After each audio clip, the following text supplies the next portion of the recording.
What's up, guys? Welcome back to Newswave. So I'm not really sure how it happened yesterday, but somehow Newswave ended up on trending for gaming, and that's probably because a lot of you guys are hitting the like button and commenting and everything. So I want to say thanks. That actually put Newswave up on trending. It was pretty cool to see. So I guess hit the like button if you enjoy the videos, because it is helping. It's putting the video on trending, which was a very interesting thing to see. It was very surprising, but pretty cool nonetheless. Today, we have a few things to go over. Specifically, we got to talk a bit about the UK sales charts, because you might be a bit surprised as to what topped those charts. And then we have to talk about another game going full crossplay. That means for the PlayStation, the Xbox, the Switch, the PC, everything. And well, you're probably already playing this game and know that you might actually be playing against PlayStation gamers, even if you're on the Switch or the Xbox. Pretty cool stuff there. Today, though, we're going to start with some of the quick news. We're going to start with Resident Evil 2, the remake that everyone is really excited for after playing that demo. By the way, over 1 million people have downloaded that demo already. It's insane. And if you haven't, I guess go check it out. It's pretty much on all Xbox, PS4, and PC.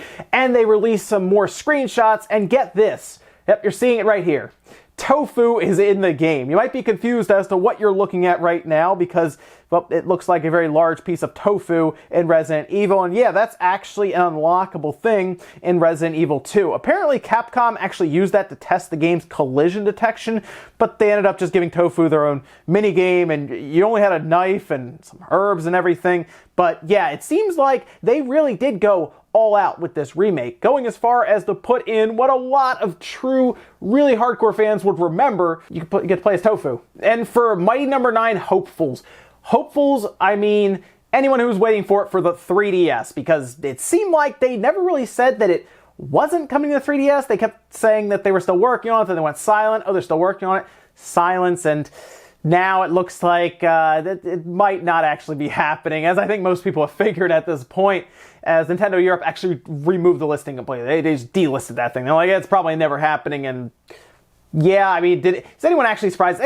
I'm curious if anyone out there right now is like waiting for it to show up on the 3DS. I feel like most of us have given up on Mighty Number 9 and just said, yeah, you know what, that it didn't work out. It was an interesting idea, an experiment that sounded really cool when it first started, obviously, with how much money they were able to actually raise through crowdfunding. And then it kind of turned into what it did. And unfortunately, 3DS owners, you might be moving on from this one, because I don't think Mighty Number 9 is coming, and neither is Nintendo Europe. We also had that reveal event, or just that community event for Dragon Ball. Do you remember how we were talking about that before, saying keep an eye on it? And they kind of hyped it up a bit by sending out, of course, the screenshots and the invitation and stuff, saying, hey, you know, carve out some time. We're going to show you some cool stuff. I think it was like 40 minutes. And they didn't really show us anything. It was one of those situations where it was an announcement for an announcement, and I'm not even kidding. The one thing they did say, though, is that a certain game is getting localized. Remember the Dragon Ball World Heroes game that we talked about previously that was like a card game, kind of?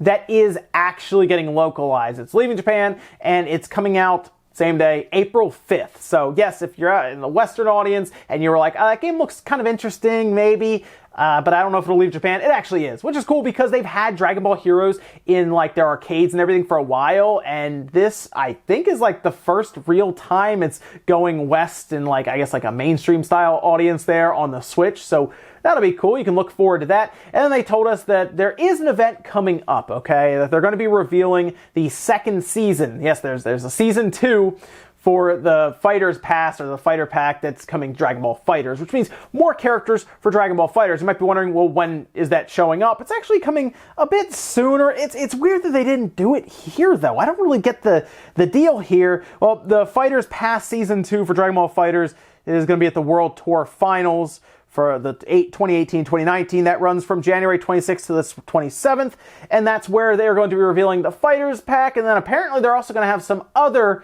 announcement that is, I guess, unrelated to that, and it's gonna be completely different, which could mean a new game, could mean Xenoverse 3 maybe. That's something a lot of us were hoping would be there. Hard to say, but you'll at least get the second season kicked off for DLC characters at that event. And guys, some of the quick news out of the way, let's get into the bigger stuff, starting right away with crossplay, because we've talked about previously how Sony has been getting a bit more comfortable with the idea, especially after Fortnite did eventually open up, and they called it like a beta for crossplay, and that maybe eventually other games would be allowed to use, I guess, just the ability to cross-play with PlayStation, Xbox, Switch, and PC. Previously, it was kind of this walled garden where it was PS4 and PC could play together, and actually, PlayStation has quite a few cross-play games in that idea, where they're not technically cross-playing with other systems, just PC. Well, we got another game now that is fully cross-play, and it's fully cross-play right now. You may not even noticed it at this point, but if you're playing Rocket League on the Switch or the Xbox, you might have already been playing PlayStation people if you were playing yesterday, and even this morning or today. You'll actually have the chance to play against them, as it is now fully cross-play compatible, as in the PlayStation can play against an Xbox, and then there's a Switch in there, I guess, and it's lobbies, all of it's done. Apparently, it's all cross-play enabled, which is pretty interesting to see, because that's just another game that Sony is fully allowing. Now, they are mostly allowing popular games, right? Rocket League, very popular. Fortnite, very popular.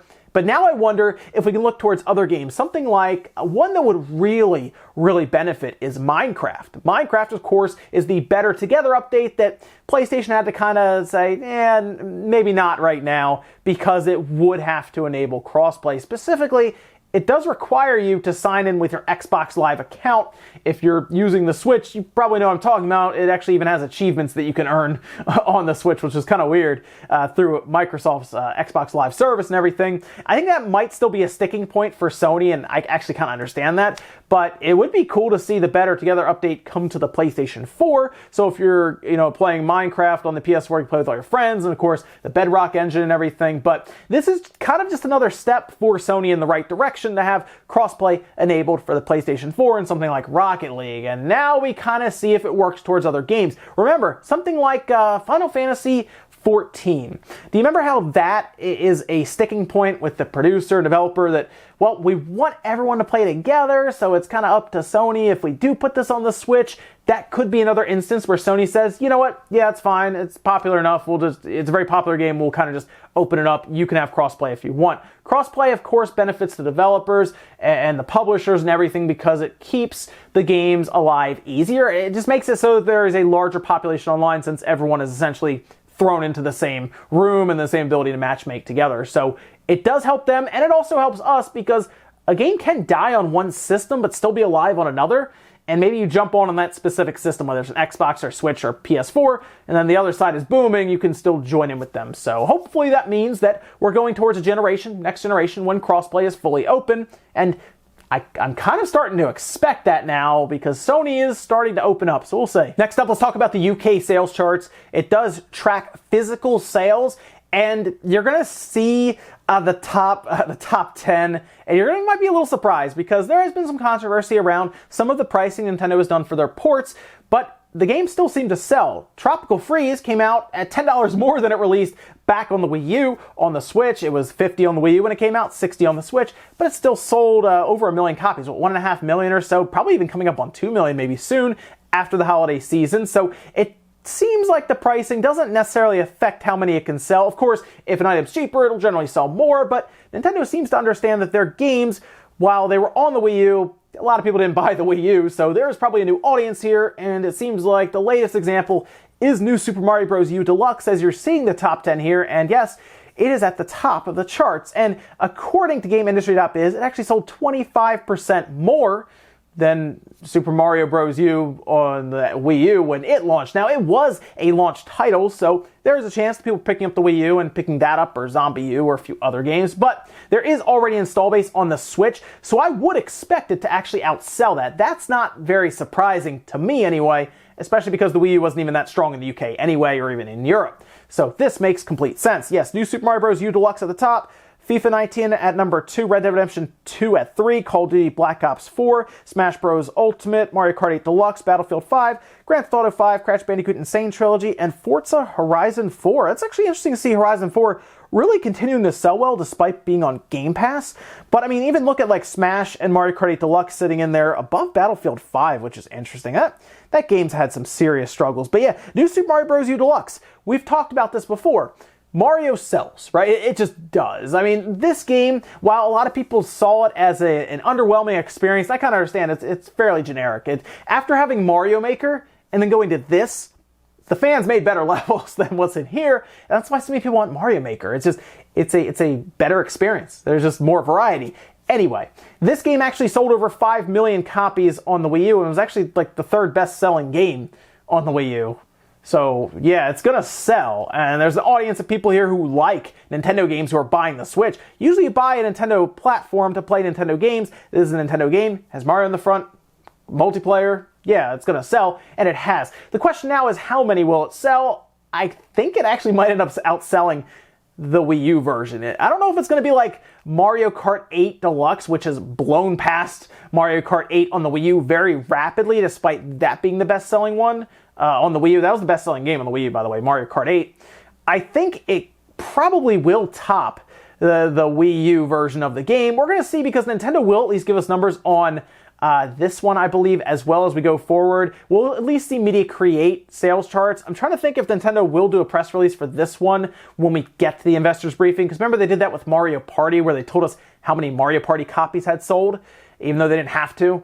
Maybe they will. But otherwise, we'll see Media Create sales charts this week. We'll see how it did there, because they'll give us raw numbers.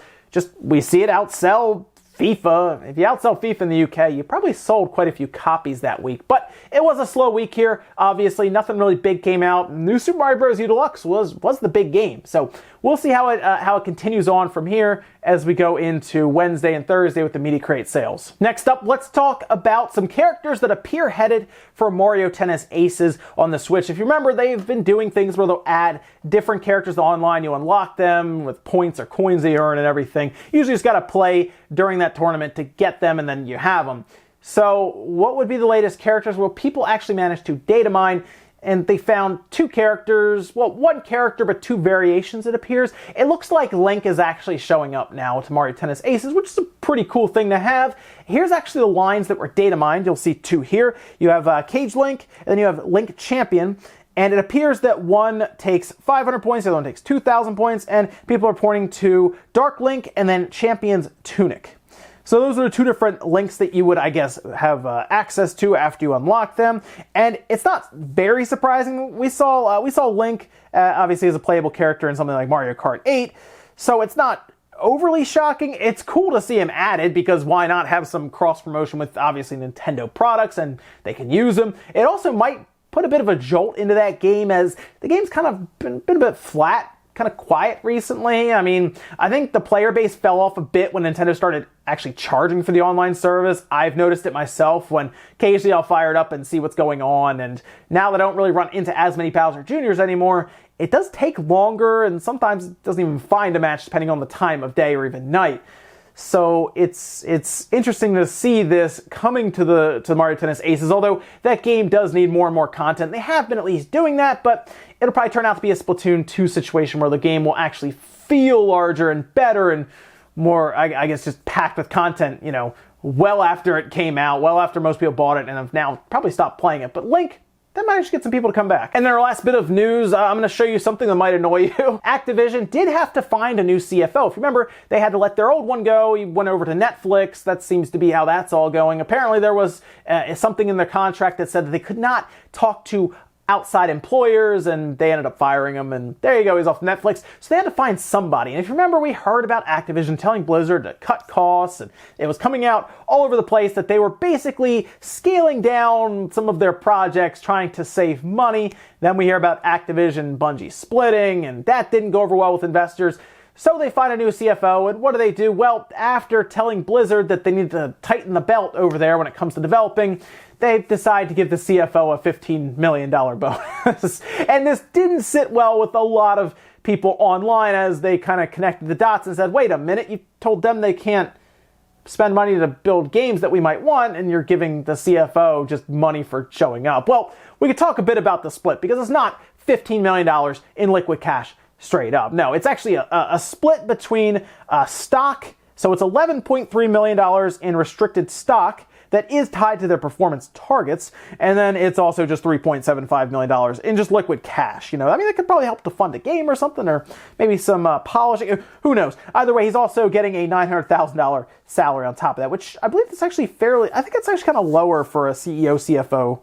But either way, getting a nice little bonus there that probably could have gone a bit there for building a game or developing or letting Blizzard do something other than cell phone games, as it sounds like they're all just playing cell phone games over there. No time for PC games, obviously. I don't actually think that's the case, but man, Activision's concerning me a little bit going into 2019 here.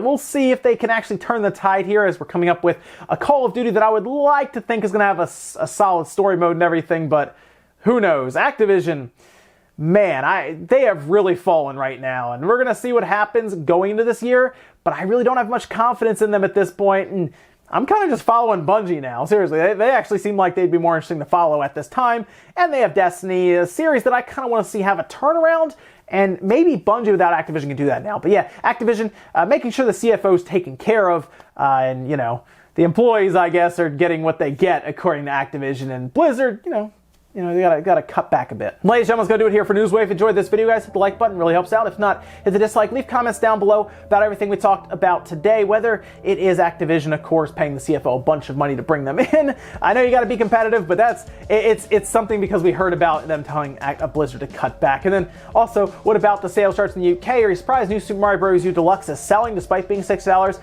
I'm not really. It's Mario. And then what about crossplay actually being opened up for a game like Rocket League? Where do you think you see this going? Do you think it's just going to be cross-play is just open to everyone? Let me know about that as well, guys. Thanks so much for watching, and I'll see you next time.